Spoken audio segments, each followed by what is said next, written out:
Opsgenie Review.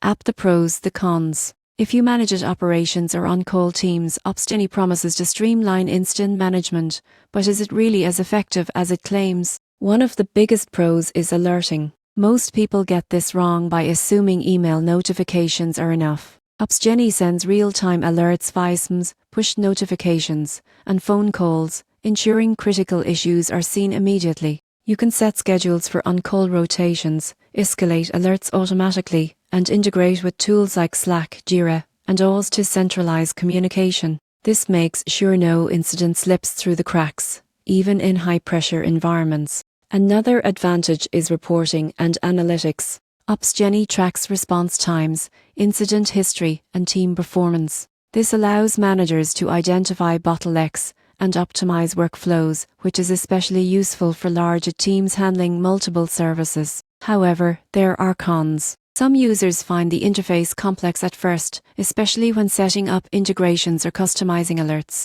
Costs can also be high for smaller teams, since advanced features are only available on premium plans. Additionally, occasional delays in alert delivery have been reported, which can be critical in time-sensitive scenarios. In conclusion, Opsgenie is a robust incident management tool that helps teams respond faster, automate workflows, and monitor performance. The surprising truth is that while it greatly improves operational efficiency, it requires proper setup and training to unlock its full potential. For teams looking to reduce downtime and streamline on-call operations, Opsgenie is a strong choice, but expect a learning curve and plan for premium costs if you want all features.